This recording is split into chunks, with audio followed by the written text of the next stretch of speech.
I had just given birth when my 8-year-old daughter Amy came to visit me. I was still sore and exhausted, but seeing her face light up the room gave me new energy. Then everything changed. She quietly closed the curtain and whispered, "Mom, get under the bed, now." The fear in her eyes made my heart stop. We crawled under together, holding our breath. Then, footsteps approached, and she gently covered my mouth.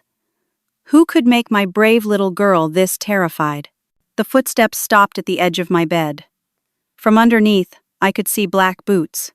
Not hospital shoes, not visitor loafers. Heavy, worn boots that had no business being in a maternity ward. Amy's small hand pressed harder against my mouth as I tried to control my breathing. Every instinct screamed for me to protect my children, but my body was spent from 14 hours of labor just 6 hours earlier. The boots shifted. A hand reached down and lifted the bedsheet, letting it fall just inches from my face. I could hear heavy breathing above us. Then a voice. Male. Rough. "I know you're here somewhere, Gladys. We're meant to be a family." I recognized that voice instantly. Thomas Grayson. The man who had been stalking me for the past 6 months. When the boots finally retreated and the door clicked shut, Amy removed her hand from my mouth. "Is he gone?" I whispered. She nodded, peeking out. "I think so, Mom. But look, he left something." On my bed was a manila envelope that hadn't been there before. With shaking hands, I pulled myself up from under the bed, every muscle screaming in protest. My hospital gown was soaked with sweat despite the room's chill. "How did you know to hide, sweetheart?" I asked Amy as I struggled to stand. "I saw him in the hallway when Grandma and I were coming to visit you. He was the same man who came to our house pretending to be a delivery person last month." Amy's voice was small but steady. I remembered his eyes. My 8-year-old daughter had recognized a danger that most adults had dismissed. For months, I'd been receiving threatening notes and calls. Strange gifts left on my porch. The feeling of being watched. But when I reported it to the police, they suggested it was probably pregnancy anxiety. After all, I was a single mother, recently divorced, hormonal, and stressed. Their dismissiveness had made me doubt myself. The envelope contained photos, dozens of them. Me walking to my car at the dental clinic where I worked as a receptionist. Me shopping for groceries, me at Amy's school play. The most recent showed me entering the hospital yesterday, in early labor. All taken without my knowledge. "Amy, how did you get away from Grandma?" I asked, still staring at the photos. I told her I needed to use the bathroom, but I wanted to surprise you by myself. She looked down. "I'm sorry I lied." "No, sweetheart. You did the right thing." I pulled her close, kissing the top of her head. My mind raced through what had led to this moment. The divorce from Jackson had been finalized a year ago, after I discovered his gambling addiction and multiple affairs. But 6 months ago, during a moment of weakness and loneliness, I'd allowed him back into my life briefly, long enough to conceive my second child. When I told him about the pregnancy, he'd made it clear he wanted no part of it, already involved with someone new. It was around that time the stalking began. At first, I suspected Jackson, but the messages had a different feel, possessive in a way Jackson had never been. When Thomas Grayson first came to the dental office as a patient, I'd barely noticed him. He was quiet, polite. He'd returned several times for procedures that seemed unnecessary. Dr. Whitman had mentioned it seemed like he was making up dental problems. Now I understood why. I pressed the nurse call button repeatedly, clutching the envelope of photos. When the nurse arrived, I explained through tears what had happened. Within minutes, hospital security was reviewing footage and taking statements. Amy sat beside me on the bed, her small hand in mine, as I described Thomas to the security team. "Ma'am, we need to check on your baby," one of the guards said. "Just to be safe." My heart froze. In the chaos, I hadn't even thought about my newborn son. He was supposed to be in the nursery for observation because of some minor breathing issues after delivery.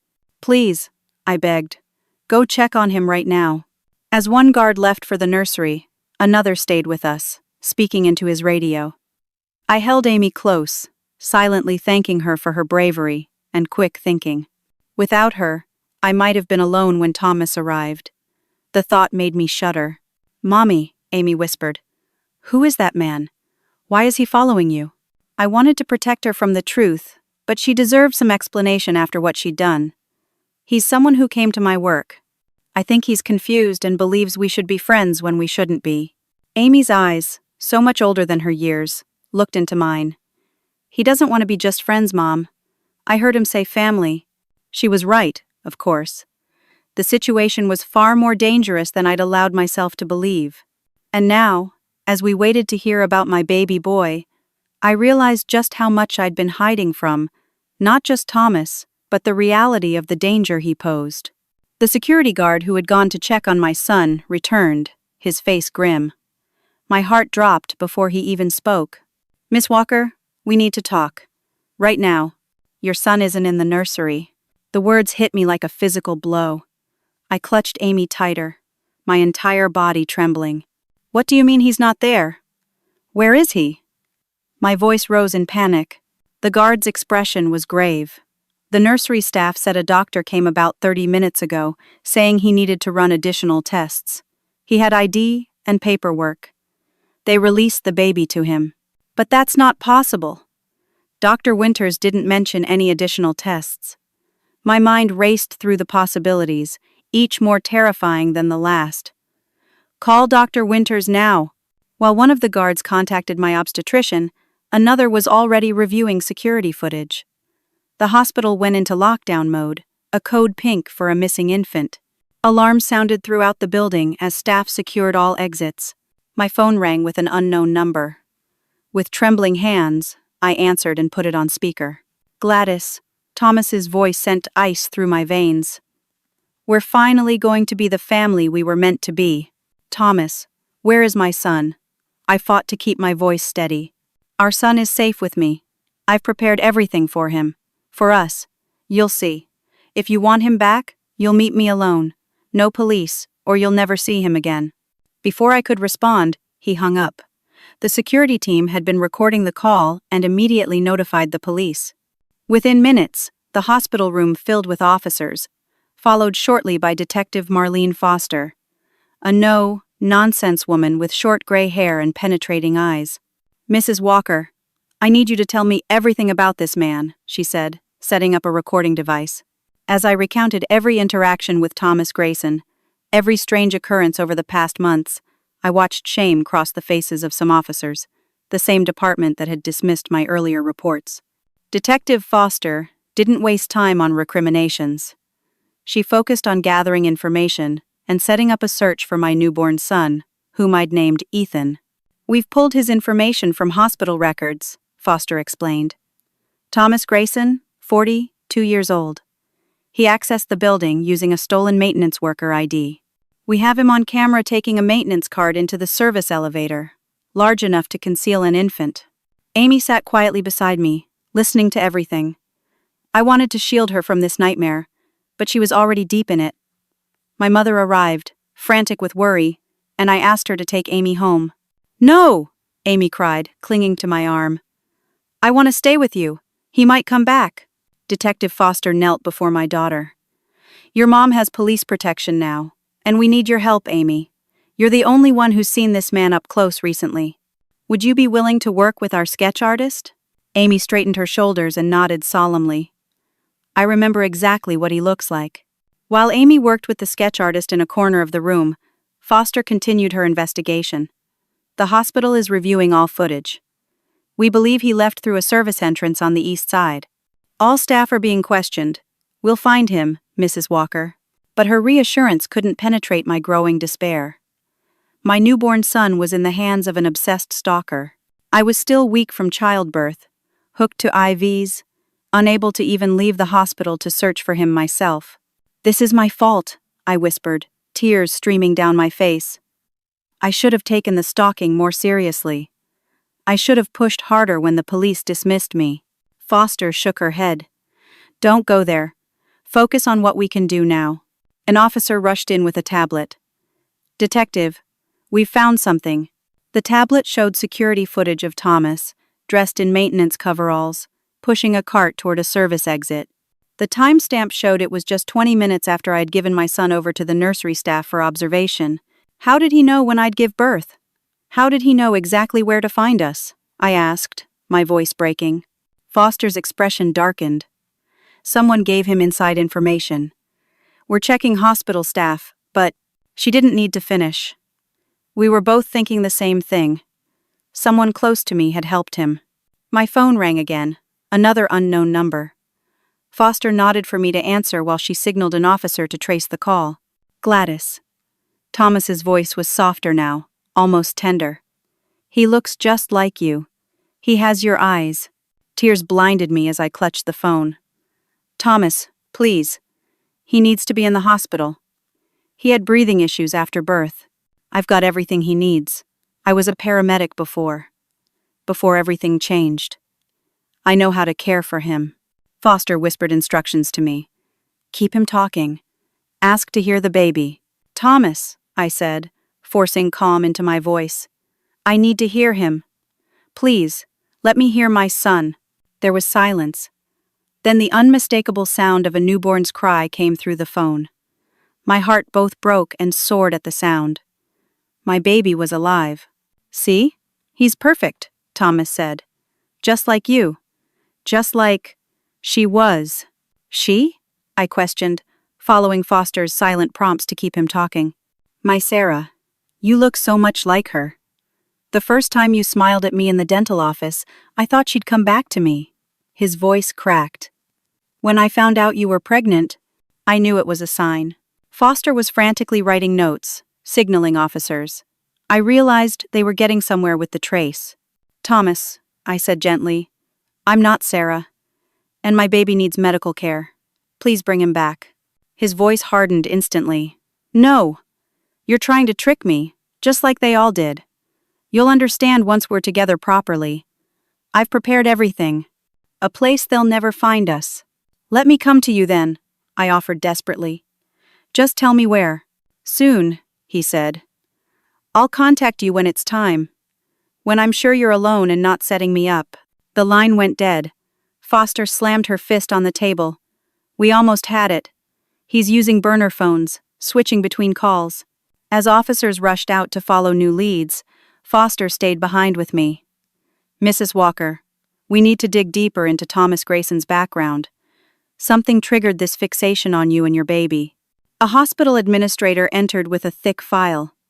Detective Foster, we found Grayson in our records. He wasn't just a patient here, his wife was.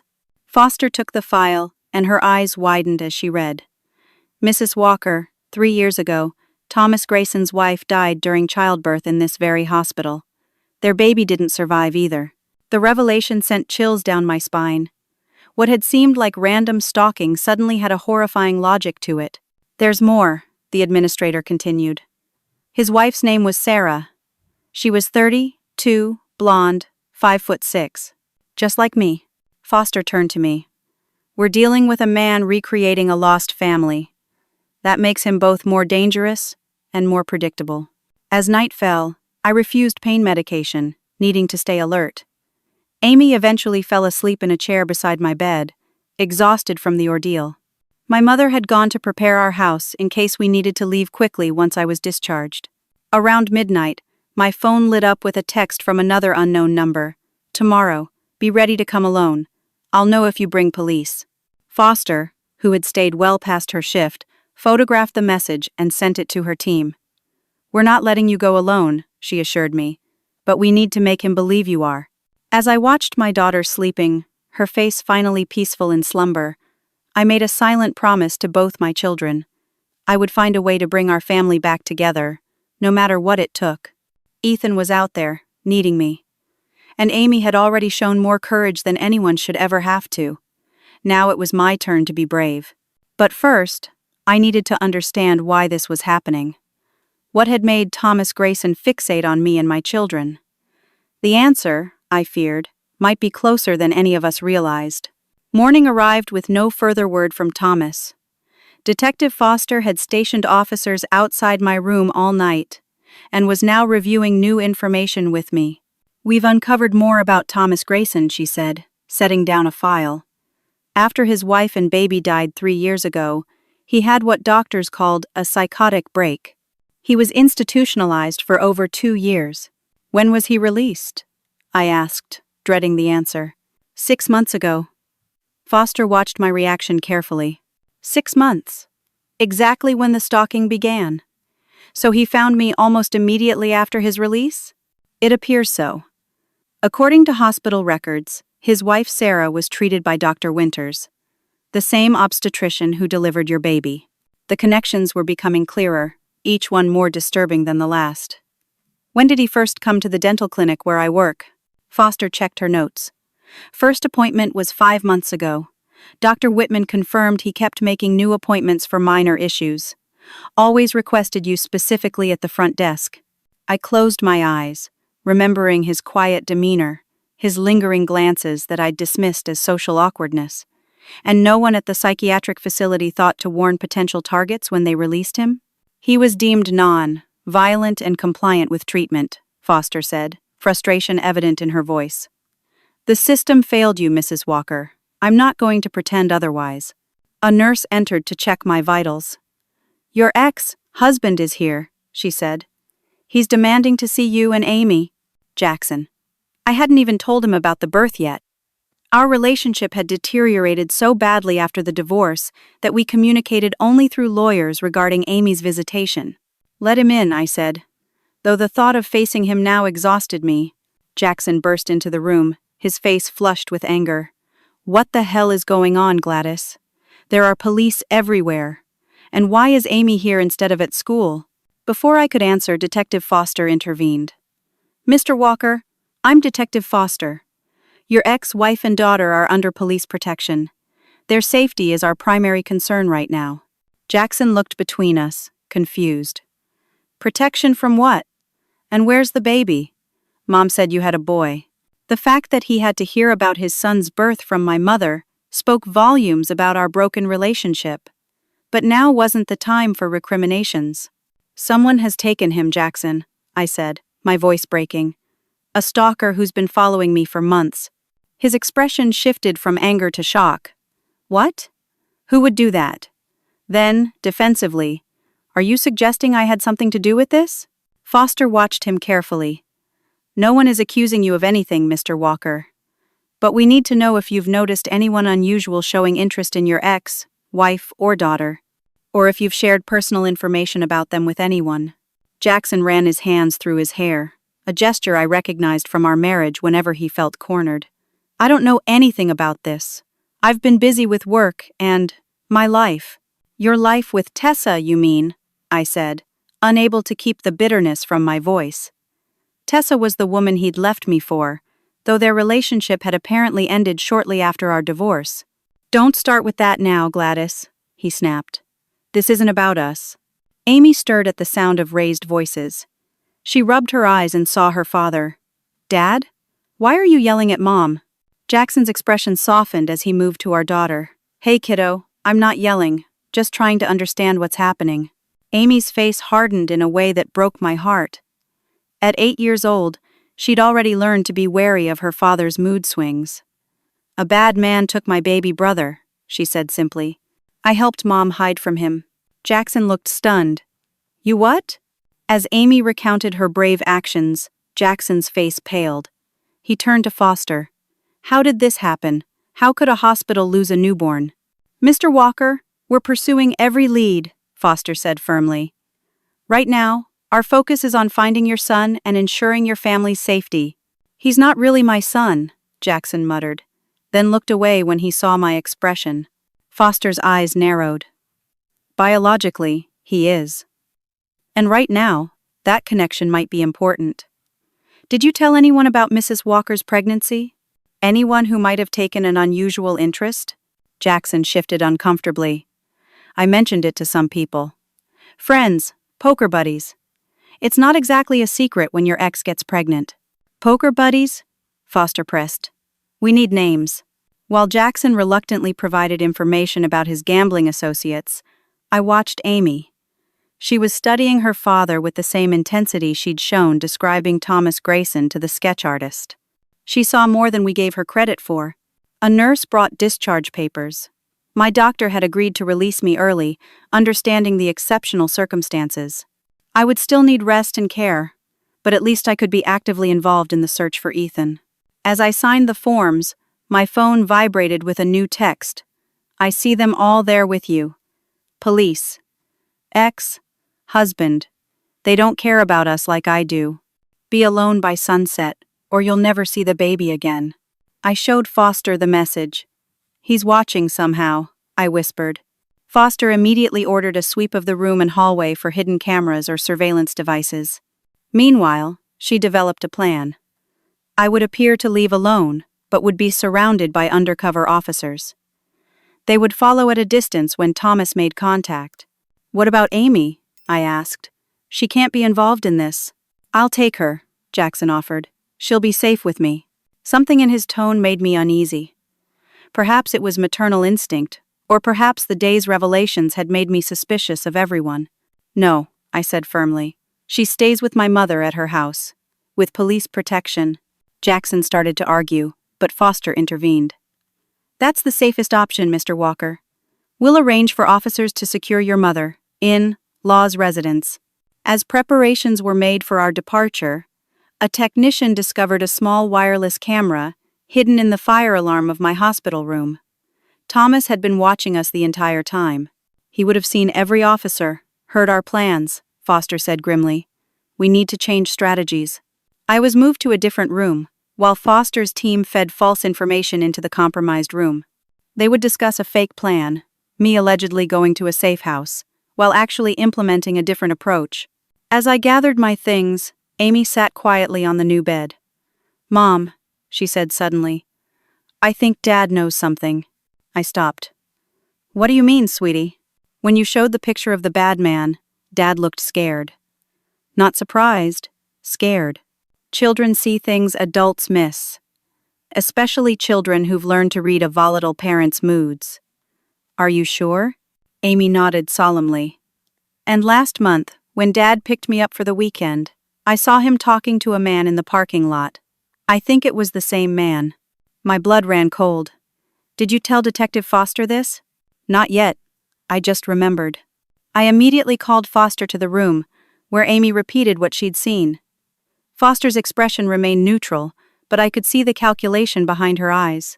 Amy, you've been incredibly brave and observant, Foster told my daughter. I need you to tell me one more thing. This conversation between your dad and this man, did they seem friendly or angry? Dad looked nervous, Amy said after thinking. Like when he lies to Mom about being late with child support. The other man was smiling, but not a nice smile. Foster thanked her and took me aside. We need to investigate this connection. If your ex-husband has had contact with Grayson, you think Jackson could be involved in this? The idea seemed impossible, yet a cold dread was settling in my stomach. I think Thomas Grayson may have used your ex-husband to gather information about you. Whether Jackson knew what that information would be used for is what we need to determine. As the reality of the situation sank in, I felt my knees weaken. Not only was my newborn son in the hands of an unstable stalker, but my ex-husband might have unwittingly, or worse, knowingly, helped him. Foster squeezed my arm gently. We're going to find your son, Mrs. Walker, and we're going to uncover the truth, whatever it is. As we prepared to leave the hospital under heavy security, I couldn't shake the feeling that I was missing something crucial, some connection between Thomas Grayson's tragic past and his fixation on my family. And somewhere in that connection might be the key to bringing my baby home safely.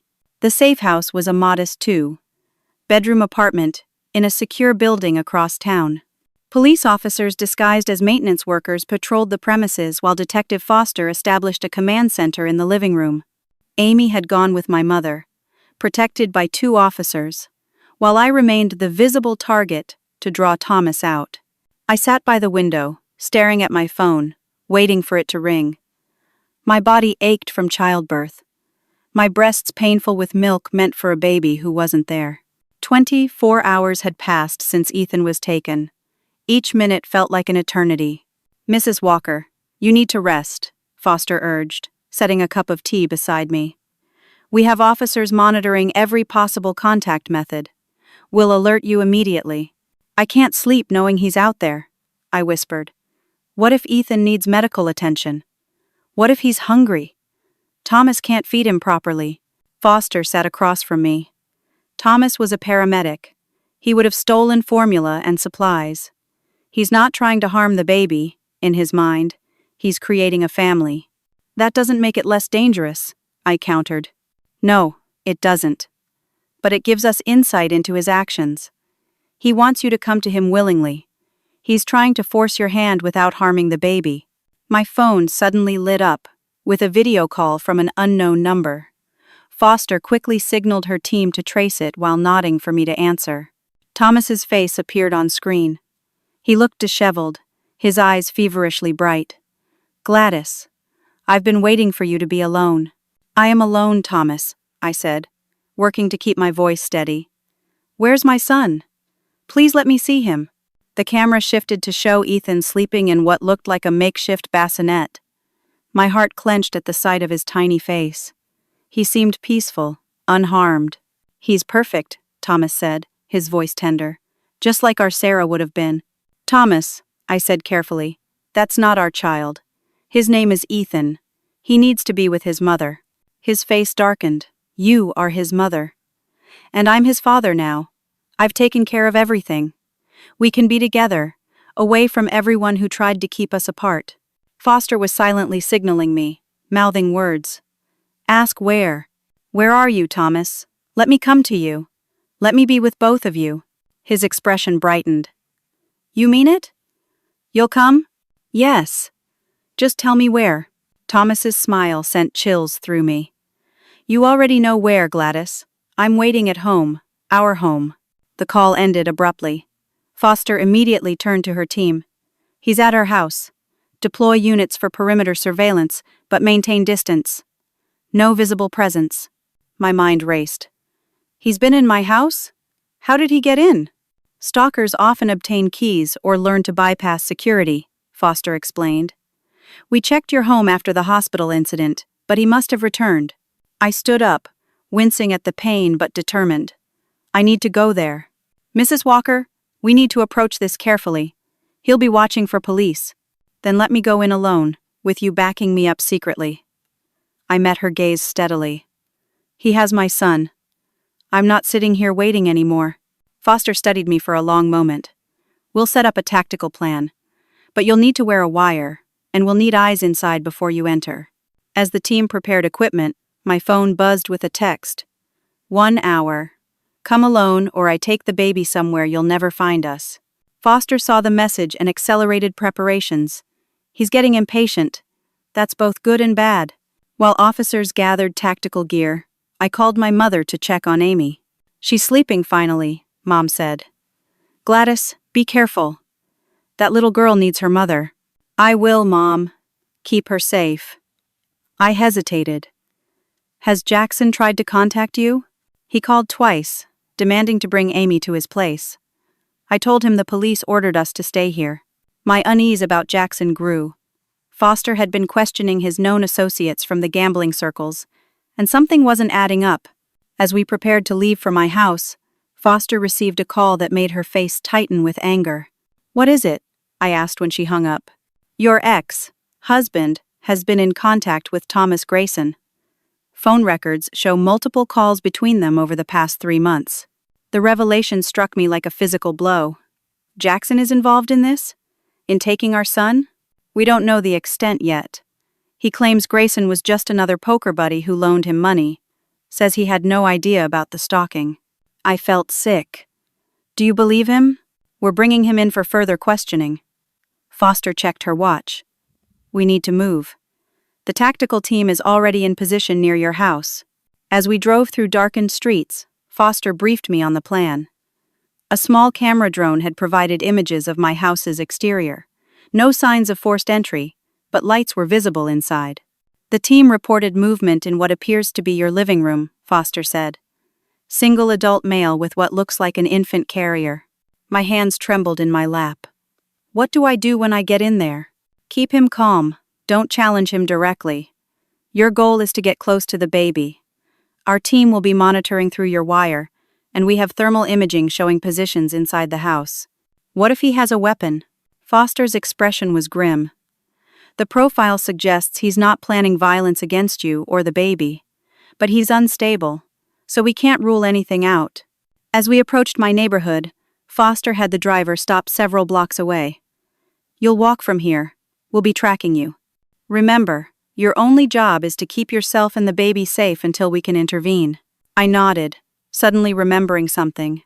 There's a basement window in the back of the house, behind the azalea bushes.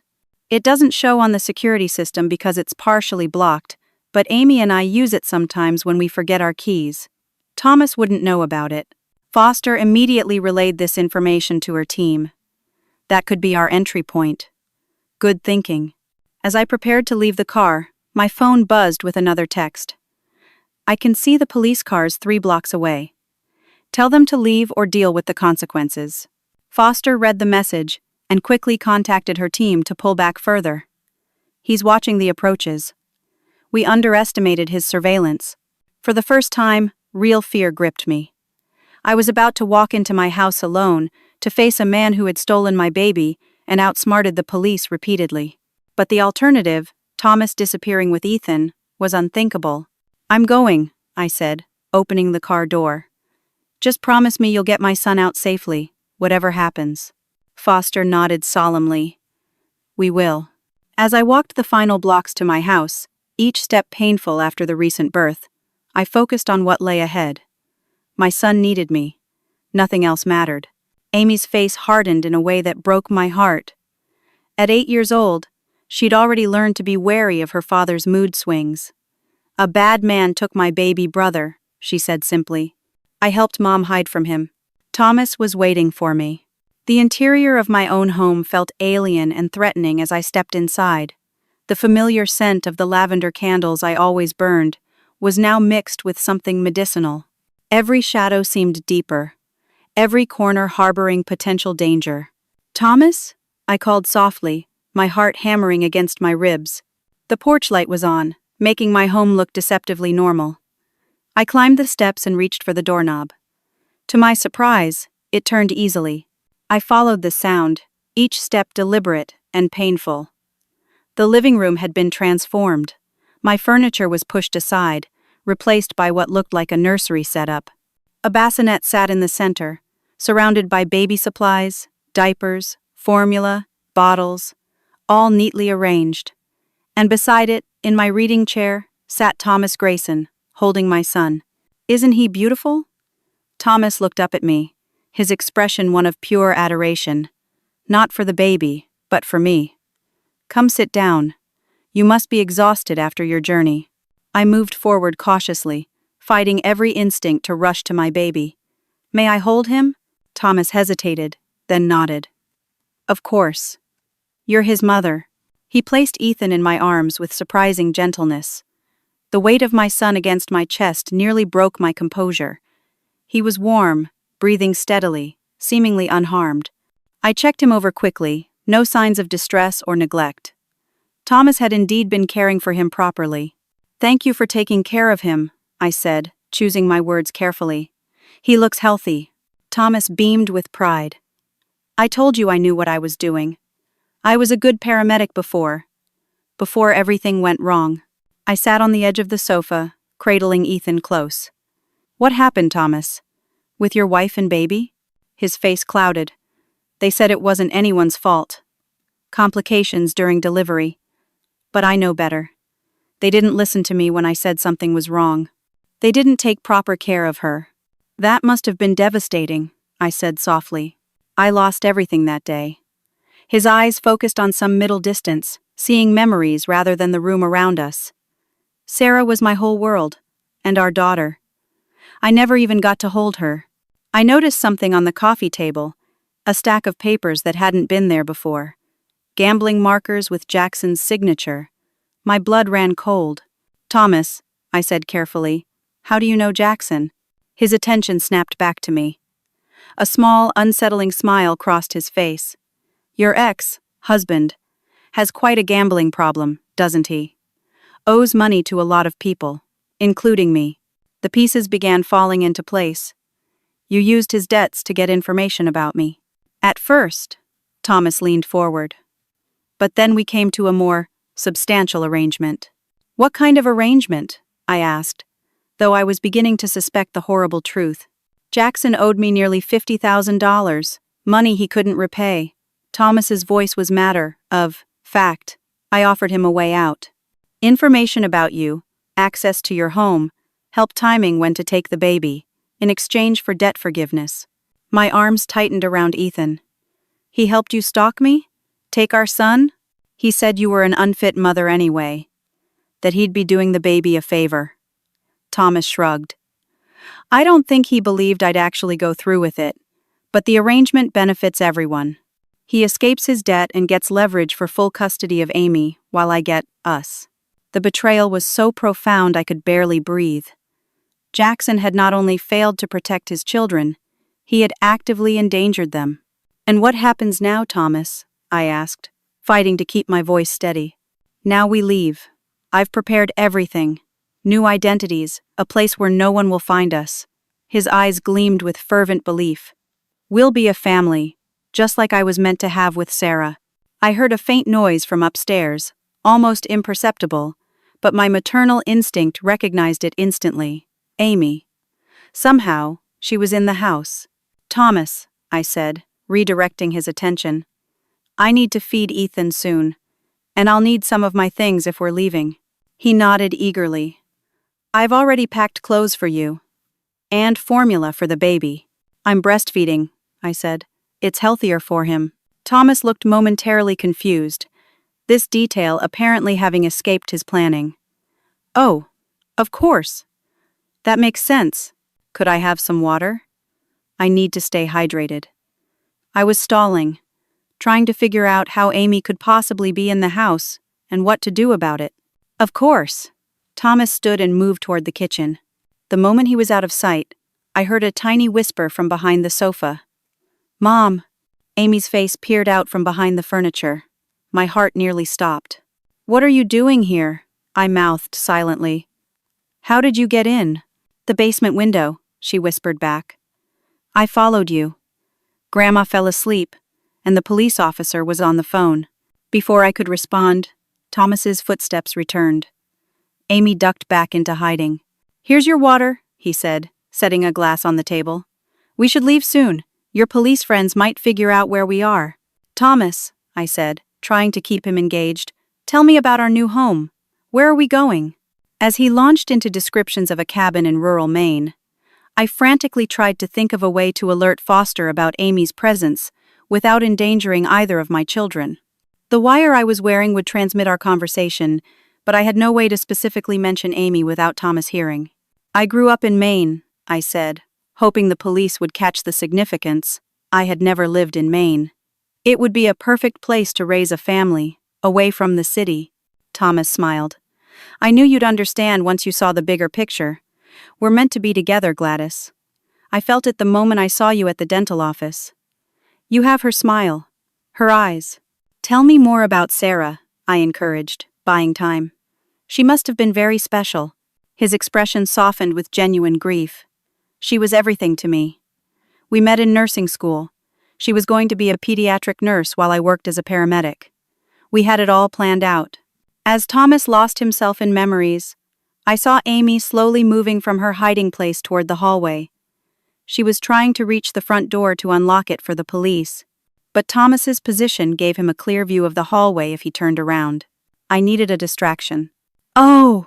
I gasped, feigning pain. I think I'm bleeding. The stitches from the delivery. Thomas immediately focused on me, his paramedic training kicking in. Let me see. I can help. No! I clutched Ethan tighter. It's personal. Can you get me some clean towels from the upstairs bathroom? And my first aid kit from the bedroom? He hesitated, clearly reluctant to leave me alone. Please, Thomas, I pleaded. I'm embarrassed, and it hurts. I'm not going anywhere with the baby. Where would I go? You have this all planned out. He finally nodded and headed for the stairs. The moment he was out of sight, I rushed to Amy. The police are outside, I whispered frantically. Go out the back door and tell them you're here, and that Thomas is upstairs. I'm scared, Mom, Amy said, her voice trembling. I know, sweetheart. But you've been so brave already. Just one more brave thing, okay? Go. Now! Amy slipped toward the kitchen and the back door. I returned to the sofa with Ethan, heart racing. If Thomas came down before Amy could alert the police, I heard his footsteps on the stairs just as the back door quietly clicked shut. Relief flooded me. Amy was out. Now I just needed to keep Thomas calm until the police could move in. He returned with towels and my first aid kit. Here, do you need help? Just turn around, I said. Give me some privacy. As Thomas faced away, I pretended to attend to myself while actually adjusting Ethan's position to better protect him if things went badly. Thomas, I said after a moment, I've been thinking about what you said, about Jackson helping you. His back still turned, he replied. He made it all possible. Told me your due date, which hospital, even gave me a key to your house. Said he'd support my claim that you were unstable if it came to that. Each word was another knife of betrayal. The father of my children had conspired with my stalker, putting us all in danger for his own selfish interests. You can turn around now, I said. I've stopped the bleeding. Thomas faced me again, his expression once more fixated and determined. We need to leave. I've waited long enough. I understand, I said soothingly. Just let me gather a few personal items. Things with sentimental value. As I slowly stood, cradling Ethan, I heard a noise outside. Thomas heard it too, his head snapping toward the window. You brought them here, he hissed, his demeanor changing instantly from loving to threatening. You lied to me. No, Thomas, I said, backing away. I came alone, just like you asked. His face contorted with rage and betrayal. Liar, just like everyone else. He reached into his pocket and pulled out a small device with a single button. I prepared for this. If I can't have my family, no one will. My blood froze. What is that? Insurance, he said coldly. If I release this button, this house and everyone in it goes up in flames. It's on a timer, 15 minutes. I have to reset it regularly. Dead man's switch. Horror washed over me. He had rigged my house with explosives. Thomas, please, I begged, clutching Ethan tighter. He's just a baby. Don't do this. For a moment, uncertainty flickered in his eyes. Then a small voice called from the hallway. Mom? Amy had returned. My heart stopped. Thomas whirled toward Amy's voice, his face a storm of confusion and betrayal. Who is this? You brought someone else? That's Amy, I said quickly, stepping between them. My daughter. Our daughter now. Amy stood frozen in the hallway, her small face pale with fear. The back door must have been locked when she tried to return, forcing her to come through another entrance. The police hadn't reached her in time. Thomas stared at her, his grip on the dead man's switch tightening. You didn't tell me she would be here. This isn't part of the plan. Plans change, I said, fighting to keep my voice calm. Families adapt. Amy is part of our family too. Amy's eyes darted between us, then fixed on her baby brother in my arms. Despite her fear, I could see determination settling on her young features. My brave, incredible daughter. Hi, she said to Thomas, her voice small but steady. Are you my mom's friend? Thomas seemed thrown by the direct question from a child. Yes, I'm a friend. A special friend. Why do you have that button? Amy asked, pointing to the device in his hand. It's complicated, Thomas replied, his certainty wavering. I seized the moment of distraction. Amy, sweetheart, Thomas is helping us move to a new home. But right now, I need you to go to the kitchen and get my medication from my purse. Can you do that for me? Amy nodded, understanding passing between us. She was giving me time with Thomas alone. As she disappeared into the kitchen, Thomas turned back to me. She can't come with us, he said flatly. It was supposed to be just us and the baby. A fresh start. Thomas, I said gently. Real families don't work that way.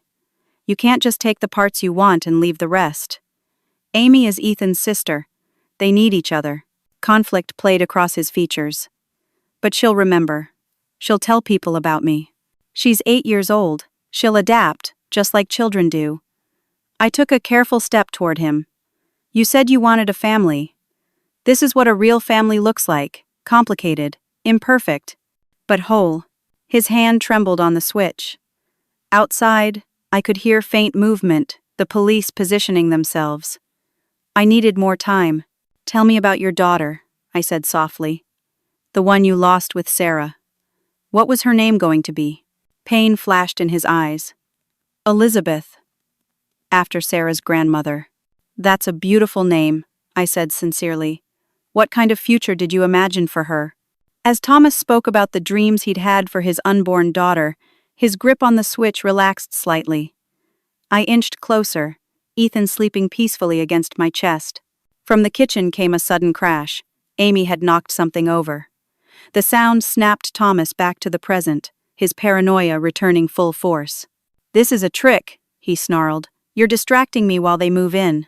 No, Thomas, He cut me off. I see what's happening now. You never intended to come with me. You're just like the doctors who let Sarah die. Liars, all of you. He moved toward the front window, peering out through the blinds. They're everywhere. You brought them here. Thomas, please, I begged. Think about the children. Don't do this. His face hardened. Put the baby down and stand over there. He gestured to the far corner with his free hand. I can't leave him. Now, Thomas roared, making Ethan stir and whimper. I carefully placed my son in his bassinet, my mind racing for a solution. As I moved to the corner, I saw Amy peeking from the kitchen doorway. She was holding something, my pepper spray keychain from my purse.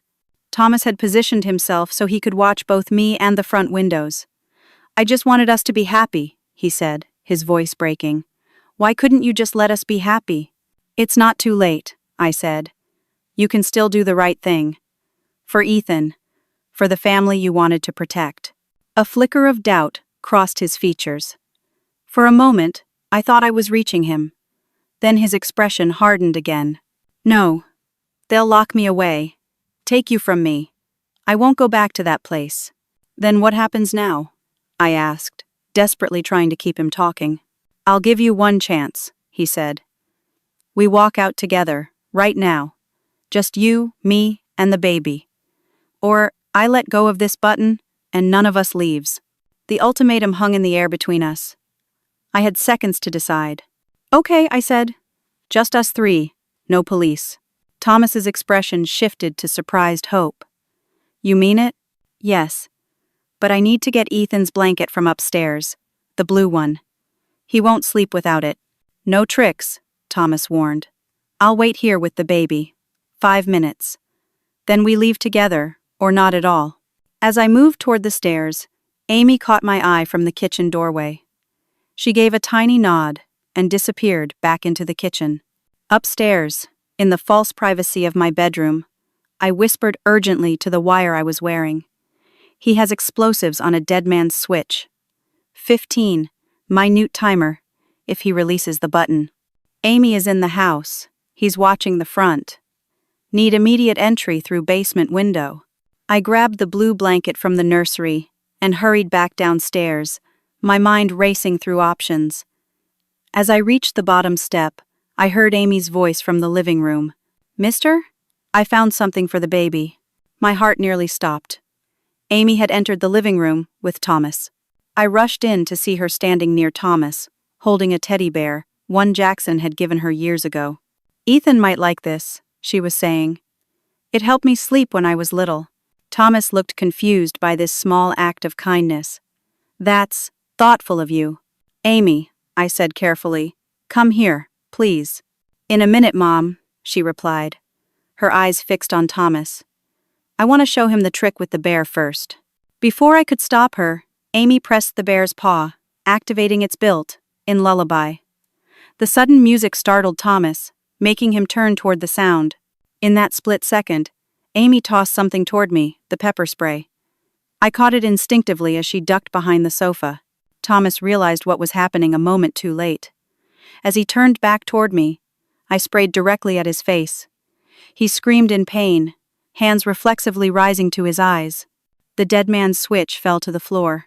Time seemed to slow as I lunged for it, diving across the room. My fingers closed around the device just as the front and back doors burst open simultaneously. Police officers poured in, shouting commands. "Don't move! Police!" Thomas, blinded and in pain, was quickly subdued and handcuffed. Detective Foster rushed to my side, helping me up from the floor, the switch still clutched tightly in my hand. "The explosives!" I gasped. He said 15 minutes once the button is released. Foster immediately radioed the bomb squad. "Secure the device! Potential explosives throughout the house on a timer switch." As officers evacuated us from the house, I clutched Ethan to my chest with one arm and held Amy's hand with the other. The bomb squad arrived within minutes, taking the switch from my trembling hand with specialized equipment. Outside, in the safety of an armored police vehicle, I held both my children close, tears flowing freely now that the immediate danger had passed. "Is it over, Mom?" Amy whispered. "Yes, sweetheart," I assured her, kissing the top of her head. "It's over." Foster approached the vehicle. Bomb squad found the explosives. Homemade devices throughout the house. They're disarming them now. "Will our home be safe?" Amy asked. Foster smiled gently at her. "Soon, brave one. They know what they're doing." As paramedics checked Ethan for any health concerns, I noticed a commotion at the police perimeter. Jackson was arguing with officers, demanding to be let through. "Let him come," I told Foster. "I want him to see what he helped cause." When Jackson reached us, his face was a mask of feigned concern. "Gladys, thank God you and the kids are okay. I came as soon as I heard—" "Save it," I cut him off coldly. "I know everything, Jackson. Thomas told me about your arrangement." His face paled. "What?" "No, I never—" "The gambling debts. The information about me and the baby. The key to our house." Each accusation hit like a physical blow. "You endangered our children for money." "He's lying," Jackson stammered. "I would never—" Detective Foster interrupted. "Mr. Walker, we have phone records showing dozens of calls between you and Thomas Grayson over the past 3 months. Your gambling associates have already confirmed your debts to him. And we found your fingerprints on recently duplicated house keys in Grayson's possession." As the evidence mounted, Jackson's denials crumbled. His expression shifted from false innocence to desperate bargaining. "It wasn't supposed to go this far," he pleaded. "He just wanted information at first. Then he started talking about taking the baby, but I never thought he'd actually do it. I thought he was just talk." "You risked our children's lives," I said, my voice shaking with rage and disbelief. "Your own daughter, your newborn son." "He's not really," Jackson began, then stopped himself as officers moved to handcuff him. "Mr. Walker, you're under arrest as an accomplice to kidnapping, breaking and entering, and child endangerment," Foster announced, her voice hard with disgust. "You have the right to remain silent." As they led Jackson away, Amy pressed closer to my side. "Dad helped the bad man take Ethan? How do you explain such a betrayal to an 8-year-old? Your father made some very bad choices, sweetheart. But he's going to have to answer for them now." Amy nodded solemnly, wise beyond her years. "We saved Ethan without him." "Yes," I agreed, hugging her close. "Yes, we did." The paramedics confirmed Ethan was healthy, showing no ill effects from his ordeal. As we sat together in the safety of the police vehicle, watching the bomb squad finish securing our home, I felt something shift within me. The terror of the past 2 days had revealed both the worst betrayal and my own unexpected strength. I had faced my stalker, outsmarted him, protected my children, and somehow, impossibly, we had all survived. Amy looked up at me, her eyes clear and determined. "We're going to be okay, aren't we, Mom?" I kissed her forehead, then Ethan's. "Yes, my brave girl. We're going to be more than okay." For the first time since this nightmare began, I truly believed it. 6 months passed before we could truly call our lives our own again. 6 months of court appearances, therapy sessions, rebuilding, and healing. Thomas Grayson was charged with kidnapping, stalking, breaking and entering, and attempted use of explosive devices. His mental health history meant he would receive treatment as part of his incarceration, something I found myself grateful for despite everything he had put us through. Beneath his obsession was a broken man who had never properly grieved his family. Jackson faced his own consequences. As an accomplice to kidnapping and child endangerment, he received a 5-year sentence. The court also terminated all his parental rights to both Amy and Ethan. When Amy asked if we would visit him in prison, I told her that would be her choice when she was older. For now, we needed to focus on our own healing. But he's still my dad, she had said, confusion and hurt in her young voice. Yes, sweetheart, he is, I'd answered. And nothing changes that. But being a parent means putting your children first, always. That's something your father needs to learn. The house on Maple Street, once our beloved home, held too many dark memories now. With the insurance money and a small inheritance from my grandmother, I purchased a new house in a quiet neighborhood across town. It had a security system that would make Fort Knox envious, installed with Detective Foster's recommendation.